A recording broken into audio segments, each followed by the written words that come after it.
It's day 248.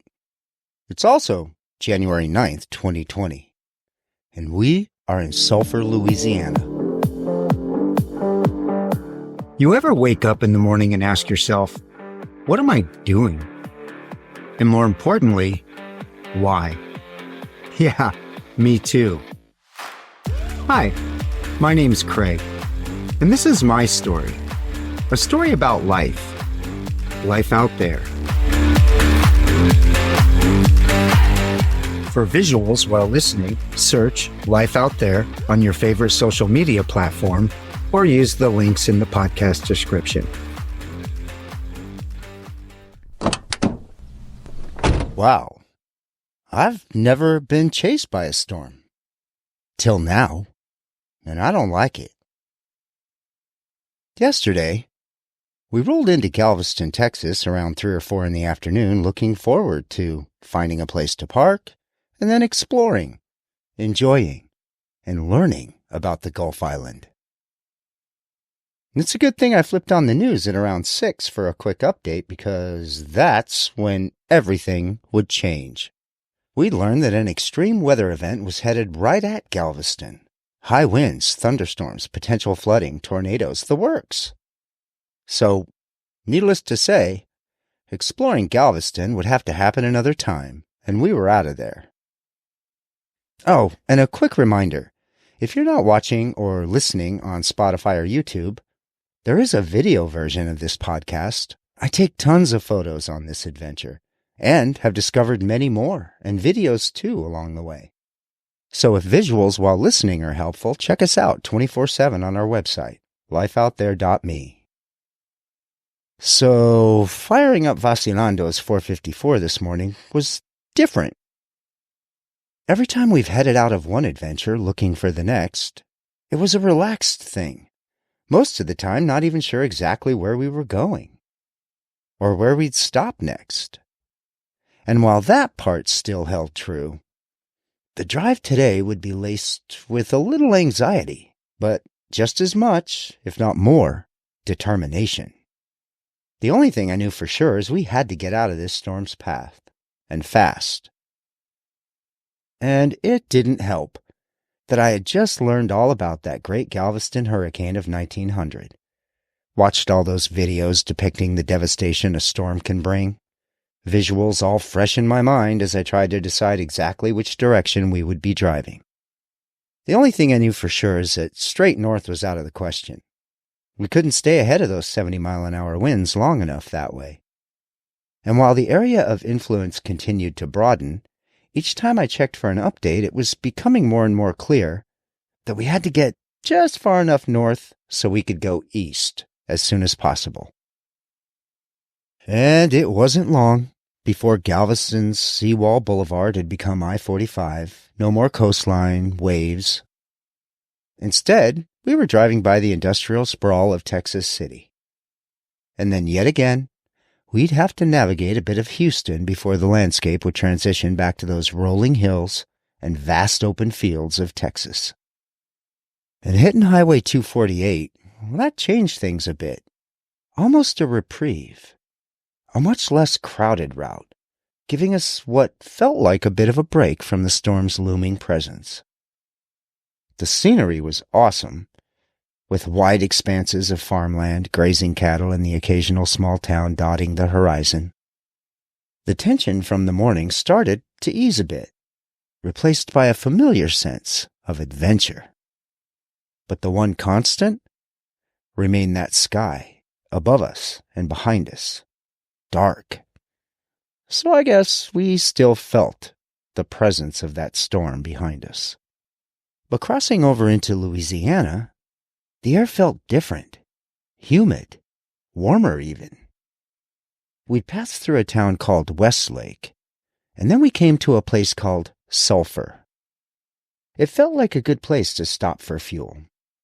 I also found a little RV park where we could empty the gray and black water tanks and refill the freshwater tanks. We hadn't taken time to do all that in Galveston.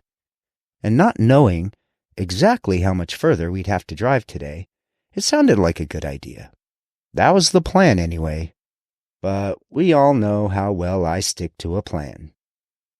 Once we were actually parked in a spot in that little RV park, I did a quick check of the weather, and while we hadn't even traveled all that far, it looked as though we had gotten just far enough east to be on the outside path of the storm. So, quick change of plans, and decided to hang out here for the night, in Sulphur. And besides, I'd already read just enough about this place called Sulphur, and this incredibly fascinating place called Louisiana. And I had to know more. So a quiet evening in a little RV park in Sulphur, Louisiana felt like a great place to dig in. We'll drive again, first thing in the morning. Now, it's almost hard to know where to start. Louisiana. It's been called the jewel of the American South. I can tell already. It's not just a place on the map, but a living, breathing tapestry of cultures, histories, and dreams. It's a land where the echoes of the past blend seamlessly with the rhythms of the present, creating an experience all its own. And I'd learned quickly that the essence of this state lies in its people, their language, its landscapes, and the cultures that have been passed down through generations. And the story of Louisiana begins long before it became part of the United States. Its rich heritage is a fusion of influences from Native American tribes, French, Spanish, African slaves, and even the Acadian refugees. Each wave of settlers brought with them their own traditions, languages, and customs, all blending together to create Louisiana. The name itself, Louisiana, in honor of King Louis XIV of France. All the way back in 1682, French explorer René Robert Cavier Sieur de la Salle navigated the Mississippi River to its mouth and claimed the entire Mississippi River Valley for France. And he named the territory La Louisiane in honor of his king. In 1763, following France's defeat in the 7-Year War, the territory was ceded to Spain. But in 1800, the territory was secretly returned to France through the Treaty of San Ildefonso. And I wondered why this exchange of territory needed to be kept a secret, but would quickly learn that the exchange of territories between the two countries could have upset the balance of power in Europe and the Americas. Spain and France, they didn't want other nations, especially Britain, to interfere in or react negatively to the transfer of Louisiana back to France. So keeping it a secret allowed them to negotiate and execute the agreement without external pressure or conflicts. And in exchange for returning the Louisiana territory, France would turn territories within Italy over to Spain. But perhaps most importantly, in relation to the United States, this exchange would set the stage for the Louisiana Purchase, just 3 years later in 1803. Kinda sounds to me like Napoleon, in his quest to conquer Europe and become its supreme emperor, needed cash. So he would negotiate the sales price of $15 million for the entire 828,000 square miles of the Louisiana Territory. That is 3 cents an acre. And while the U.S. president at the time, Thomas Jefferson, was indeed eager to secure the entire Mississippi Valley and its crowning jewel, the port of New Orleans, at the time of the transaction, he wasn't even sure himself exactly what he had just purchased. So within months, he would commission the Lewis and Clark expedition, who would spend the next 2 years exploring, mapping, and establishing U.S. presence all across this massive territory that had just doubled the size of these United States. And 9 years later, in 1812, Louisiana was admitted as the 18th state of the United States of America. And I'm pretty sure that this is our first stop, in which a top-line internet search would immediately reveal so much about a place, the geography, the history, even the goings-on of today. And I had to have a look at the topography of it all. I was so curious. I had just learned so much about the billions of years of geographic evolution across the western part of the United States. That Pacific Ring of Fire, the millions of years of plate shifting and volcanoes erupting that left us with those mountainous regions of the Pacific Northwest, those rugged coastlines, and at the very same time, the desert regions of the U.S. Southwest. So what left us with what we see here, just 1,000 miles or so to the east of those Arizona, Nevada, and New Mexican deserts? A relatively flat land, a land in which the highest mountain in the entire state reaches just over 500 feet in elevation. No deserts, no rocky coastline, no mountainous regions lined with pine trees and firs, but instead, a land of water. Water from every direction. Here, that water is the lifeblood of this place called Louisiana. And things were indeed a bit quieter on this side of the continent. There were indeed those billions of years of shifts, the ice ages, and then the not ice ages. But as the universe settled into what the universe is today, there were no volcanoes here. There wasn't as much of that massive ice and plate shifting. Here, it became more about water, the movement of water. Millions of years of sediment shifting and erosion. A much quieter and subtle way of becoming all it is today. And it would be here that I would read for the first time about supercontinents. Now, I'm not really sure why that hadn't come up before. Maybe I'm just getting a little better at asking questions. But I'd learn of points in time in which the 7 continents that we know of today on the planet were all one. One big, massive continent, leaving the rest of the planet underwater.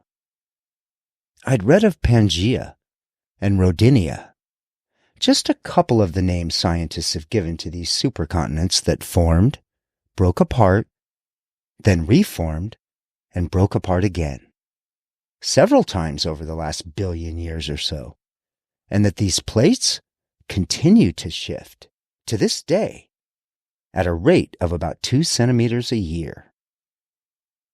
And during the time of the supercontinent Pangaea, which existed around 335 to 175 million years ago, the land that would eventually become Louisiana was situated near the equator, and it was part of a larger landmass known as Laurentia, which would later become the core of North America. And as Pangaea began to break apart during the late Triassic period, the land that is now Louisiana moved northwest, and over millions of years, as the Atlantic Ocean formed, the continents we know today would form and drift to their current positions. So basically, where we're sitting today used to be some 2,000 to 4,000 miles away. Louisiana and Laurentia used to be where the North Atlantic Ocean is today. And it's pretty mind-bending to picture in my mind the continents moving around the Earth over millions of years and coming together like a big jigsaw puzzle, illustrating the planet as we know it today. And that jigsaw puzzle, it keeps changing, even still. And the region's current position, along the Gulf of Mexico, has been shaped by millions of years of geological processes, most prominently sediment deposition from rivers, like the Mississippi, resulting in mostly flat and low-lying lands. The state's terrain is divided into 2 main regions, the East Gulf Coastal Plain and the Mississippi Alluvial Plain further inland. And all this water, well, it means that marshes, swamps, and wetlands cover a significant portion of the state. And I didn't get far into reading about all this when I learned of a place called Atchafalaya. The Atchafalaya River Basin is the largest freshwater swamp in the United States. An expansive and beautiful 1.4 million acres in southern Louisiana. And this swamp serves as the runoff and natural floodplain for 2/3 of the country's rivers and tributaries.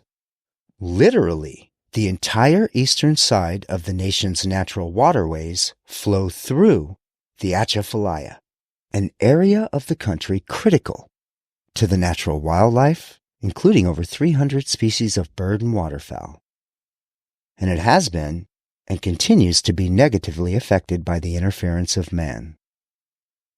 Activities like dredging, building levees, and redirecting waterways have led to countless acres of the basin being lost to modern development, and in turn has led to the extinction of several species of wildlife in the area that just a few years ago could only be found here in the Atchafalaya Swamp.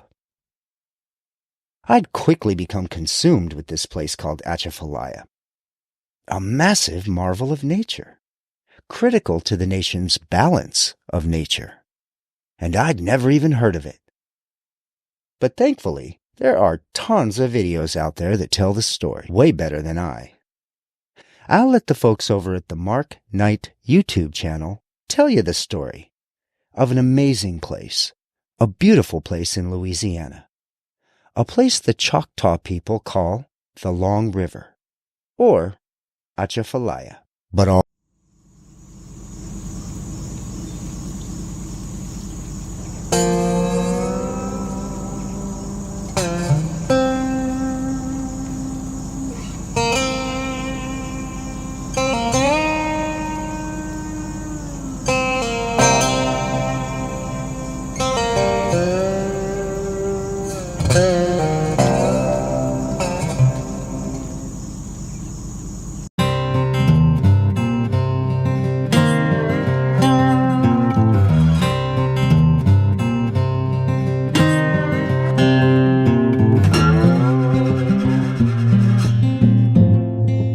I came to Louisiana in 1984. I just fell in love with the basin, and I realized I could actually make my living hunting and fishing in Louisiana, so I decided to stay. So in the year 2004, I founded the Atchafalaya Basin.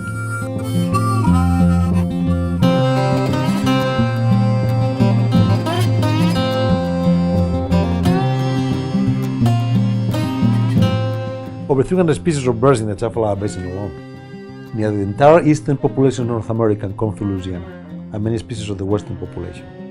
These coastal wetlands in Louisiana and the delta of the Mississippi are, to my mind, the most important wetlands for migratory birds in the whole Western Hemisphere.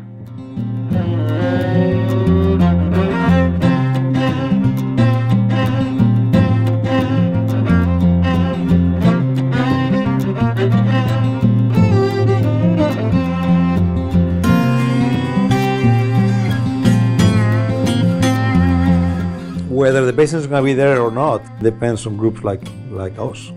Every member that we have is giving us standing to protect whatever area they use in the Atchafalaya Basin.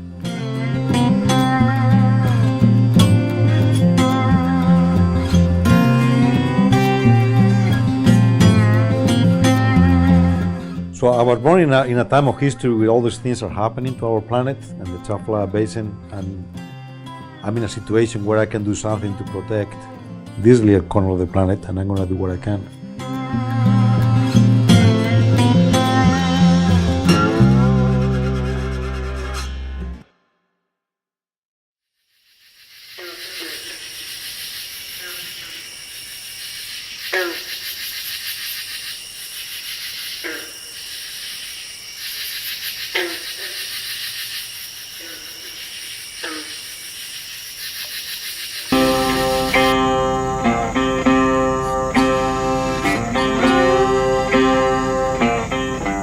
So I grew up fishing and hunting out there, and I make the majority of my living fishing crawfish in the Atchafalaya Basin. And through my years of fishing and seeing the importance a good, healthy environment to be able to sustain myself and then all of the other fishing families, the Cajun people who relied upon it.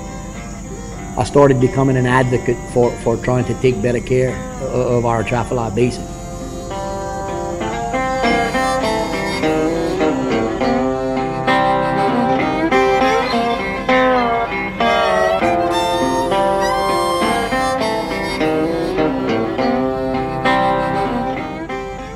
The challenges in the Atchafalaya Basin I've witnessed, over my last 30 years, I'd say, of fishing for myself.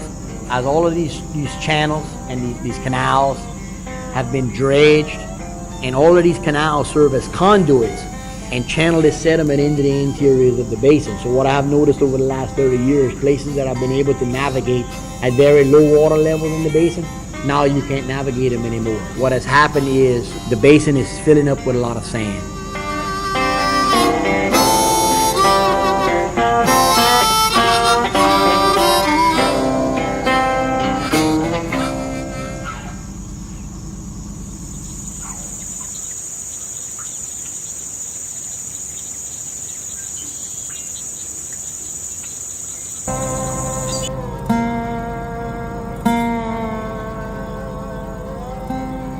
The basin serves as the reservoir to receive the floodwaters of the whole midsection of the country. Snow melt, spring rains, when all of that happens, the basin is the huge bowl that is supposed to receive all of this water that runs down the Mississippi River, Ohio River Valley, and it comes down into Louisiana. Now we still left with a few small areas in the basin that we can hold on to, and we could probably restore. But we've lost a lot. We've lost so much. I mean, you can think about all of the beautiful areas of the basin, and you could say, man, yeah, it's so magnificent, so wonderful. We've lost so much of that. We've lost a lot more of it than that is left behind for our future generations. And when you lose this habitat, we're losing species. And if we don't take care of it, we're going to eventually lose our own species because of it.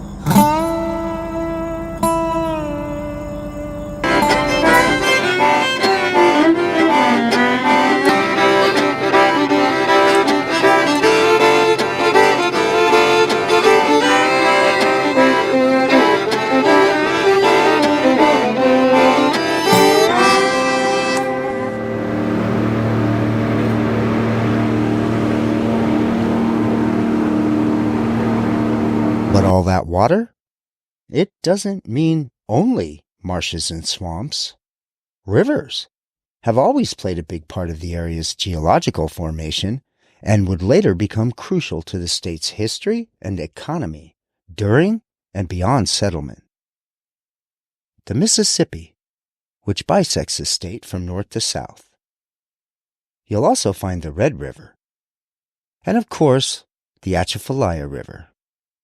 And Louisiana is also home to several large lakes, including Lake Pontchartrain, a brackish estuary that covers 630 square miles, and Caddo Lake, which straddles the Texas-Louisiana border and is known for its beautiful cypress forests.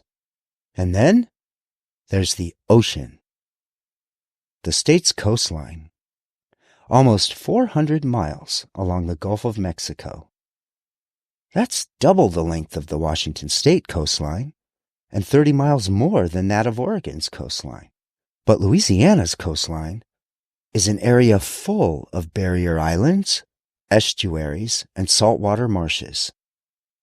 And coastal erosion has become a significant concern for the state in recent years. Wetlands are disappearing at an alarming rate due to both natural and human activities in the area. Reading about this reminded me of the challenges Oregon is facing with the shrinking of the Oregon dunes, and that state's efforts to reverse the effects of man on their natural landscape. The very same things taking place here in Louisiana in an effort to protect not only the state's coastline, but that Atchafalaya swamp as well. In learning of the incredible landscapes of the region and how they came to be, well, it kind of makes it easier to understand how Louisiana would become just as diverse and beautiful when it comes to the blending of cultures in the area. As I'd started to note while driving across Texas, the dates continue to dig deeper into history in this area. Dates in which settlement began, that is. First, as with all across the U.S., Native American influence and presence dates back centuries. But here, in Louisiana, I began hearing new names, and a lot of them. Different names. Native American tribes like the Chitimacha, renowned for their dugout canoes and resistance to French encroachment. They are the only Native American tribe in Louisiana that still occupy parts of their ancestral homeland. And the first Native American tribe, not only in Louisiana, but in the nation, to receive federal recognition. Doing so in 1917. And I'd learn here that federal recognition means the U.S. government officially acknowledges the tribe's existence and sovereignty. The recognition grants the tribe certain rights, benefits, and protections, including self-governance, land rights, access to federal funding, and legal rights. And I had no idea that as of 2020, there are 574 federally recognized Native American tribes in the U.S., and an additional 100 have received state government recognition. 4 other tribes in Louisiana have received federal recognition, while the state of Louisiana has recognized an additional 11. And on that list, you'll find names like the Natchez people, a people known for their impressive temple mounds and highly stratified society. They ruled a small empire near what is now called Sicily Island. The Homa people, skilled in fishing and harvesting shellfish from the marshlands. Can you imagine all the alligators they had to dodge? And the Caddo people. They built large grass houses, traded with Plains tribes, and acted as a middleman between East and West. The Tunica-Biloxi people, known for their agricultural practices and their trade networks all across the region. The Attakaapa people. They lived in smaller numbers, but they had established lands in Louisiana. The Coushatta people, known for their basket weaving and their agricultural practices as well. And then the Jenna Band of Choctaw Indians, one of the 4 Choctaw groups in Louisiana. Their history is pretty interesting. The Jenna Band descends from the Choctaws who remained in Mississippi when the Choctaw Nation was removed and put on Indian territory in 1830. But between 1870 and 1880, ancestors of the Jenna Band left Mississippi and settled in central Louisiana. They worked as sharecroppers, domestics, or day laborers on plantations owned by American settlers. They would eventually receive federal recognition themselves, and they work hard to this day to preserve not only their culture, but their heritage as well. And geological evidence of all these folks dates back over 11,500 years in the area. It feels like this is the first place we've been in which so many cultures had come together in one place amongst indigenous peoples, even before the Spanish, the French, the British, the Acadian, and finally, the American settler would arrive in the area. And what about this place called Sulphur? Well, it's named after the sulfur mines that operated in the area in the early 1900s. There's a guy named Herman Frasch who revolutionized sulfur mining when he introduced the Frasch process, ultimately leading to significant population growth in the area as Americans from across the region sought work. And today, Sulphur is part of the Lake Charles metropolitan area, and nearly 250,000 Americans call this part of Louisiana home. Sulphur itself has a population of around 21,000 people, and as you would imagine, it offers a pretty cool blend of tradition and culture in a uniquely Louisiana landscape. While historically the town may have been dependent on sulfur mining, today you'll also find oil refineries and petrochemical plants playing a big part in the area's economy. And outdoor activities are super important to the folks of Sulphur, and you can tell They have over 450 acres of outdoor park facilities available to the community. And this place has even played host to national sporting events like the National Pro Fast Pitch Championships and even Olympic sports qualifying tournaments. The place is even a stop on the Creole Nature Trail, a scenic byway in Louisiana often referred to as the Louisiana Outback. It's a 180-mile-long trail that winds through the marshes, prairies, and along the Gulf of Mexico in Calcio and Cameron parishes. The trail is home to a diverse range of wildlife, including alligators, over 400 bird species, and tens of thousands of migrating butterflies each spring and fall. So if you like fishing, crabbing, bird watching, exploring sandy beaches, well, there are notable stops along the trail: the Cameron Prairie National Wildlife Refuge, the Pintail Wildlife Drive, and the Wetland Walkway at the Sabine National Wildlife Refuge. These are all places you might want to check out. The trail also offers a glimpse into the Cajun and Creole cultures of the region. It's all this that likely explains why the Creole Nature Trail is oftentimes described as a journey through one of America's last great wildernesses. As usual, a lot of information. And I have no doubt that there's a lot more. We spent the night in that little RV park so we could leave first thing in the morning, ready for another day on the road. And it's kind of a good thing we did, because the morning news was not good. The weather maps were now showing a total of 8 states affected, reaching in every direction. Even Oklahoma, Florida, and Arkansas had been drug into this mess. There was a small circle on the East Coast, looking at very little activity. Good old Savannah. I kind of have a stop there planned. But sadly, we were still 830 miles away from Savannah. So it's safe to say, this dang storm is getting on my nerves. It was becoming pretty clear we wouldn't outrun it completely. So the question was becoming, how far would we have to go to be safe enough to withstand whatever part of it we had to sit through? So we drove east. It was looking like our best shot was about 180 miles away in a place called Vidalia, Louisiana. We're going to go for it. And I wonder what we'll learn there. Turns out, this thing called life comes with a lot of rules. Maybe it's time to break a few. Because you can. No, seriously, you can.